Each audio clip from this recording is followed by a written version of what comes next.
আল্লাহু আকবার, আল্লাহু আকবার, লা ইলাহা ইল্লাল্লাহু, আল্লাহু আকবার, আল্লাহু আকবার, ওয়ালিল্লাহিল হামদ। আল্লাহু আকবার, আল্লাহু আকবার, লা ইলাহা ইল্লাল্লাহু, আল্লাহু আকবার, আল্লাহু আকবার, ওয়ালিল্লাহিল হামদ।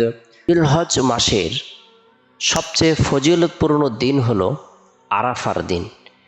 আরাফার দিনে আল্লাহ পাক রব্বুল আলামিন দোয়াকে কবুল করে থাকেন। আরাফার দিন আল্লাহ তাআলা অসংখ্য অগণিত নারী পুরুষদেরকে ক্ষমা করে দেন। আরাফার দিন সবচেয়ে গুরুত্বপূর্ণ আমল হলো তাকবীরে তাশরিক পাঠ করা। আল্লাহু আকবার, আল্লাহু আকবার, লা ইলাহা ইল্লাল্লাহু, আল্লাহু আকবার, আল্লাহু আকবার, ওয়ালিল্লাহিল হামদ। এই তাকবীরে তাশরিক ৯ জিলহজ আরাফার দিন ফজর থেকে নিয়ে ১৩ জিলহজ আসর পর্যন্ত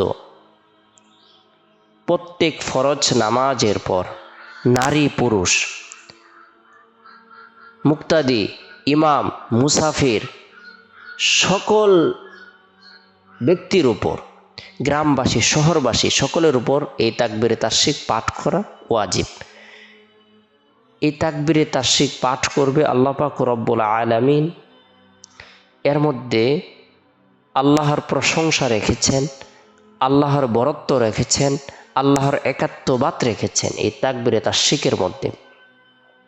এই তাকবীরে তাশরিক আল্লাহর ৩ জন সম্মানিত নৈকট্যপ্রাপ্ত নবী ও রাসূল ও ফেরেশতাদের গুরুত্বপূর্ণ একটি আমল।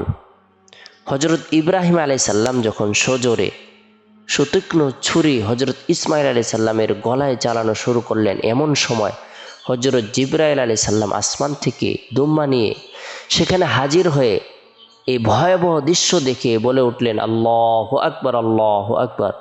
হযরত ইব্রাহিম আলাইহিস সালাম যখন আসমানি কুরবানি দেখলেন, তখন তিনি বলে উঠলেন, লা ইলাহা ইল্লাল্লাহু, আল্লাহু আকবার। এদিকে হযরত ইসমাঈল আলাইহিস সালাম যখন ঘটনা উপলব্ধি করতে পারলেন, তখন তিনি বলে উঠলেন, আল্লাহু আকবার, ওয়ালিল্লাহিল হামদ।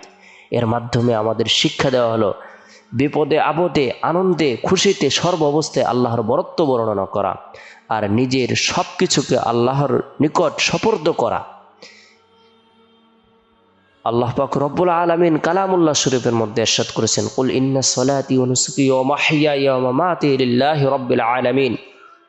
নিশ্চয় আমার নামাজ, আমার কুরবানি, আমার জীবন, আমার মরণ, আমার দান খয়রাত, আমার হায়াত মৌত, আমার রিজিক সব কিছু আল্লাহ তাআলার পক্ষ থেকে হয় আর সব কিছু আল্লাহ তাআলার জন্যই হতে হবে। সকল ইবাদত আল্লাহ পাক রব্বুল আলামিনের জন্য যখন হবে, আল্লাহ তাআলা বান্দার সকল ইবাদতকে গ্রহণ করবেন। ইবাদতের মাধ্যমে আল্লাহ তাআলা তার রিজিকের মধ্যে, শারীরিক সুস্থতার মধ্যে, সব কিছুর মধ্যে বরকত প্রদান করবেন। আরাফার দিনের গুরুত্বপূর্ণ আমল সমূহের মধ্যে অন্যতম আমল হলো নফল রোজা রাখা।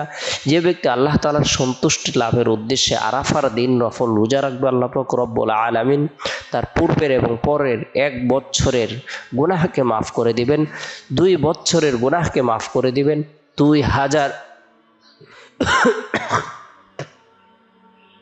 আল্লাহ তাআলা পূর্বের এবং পরের 2 বছরের গুনাহকে মাফ করে দেবেন। আল্লাহ তাআলা 2000 গোলাম আজাদ করার নেকি প্রদান করবেন, 2000 উট কুরবানি করার নেকি প্রদান করবেন, 2000 ঘোড়া বাহন হিসেবে আল্লাহর রাস্তায় দান করার সওয়াব দান করবেন।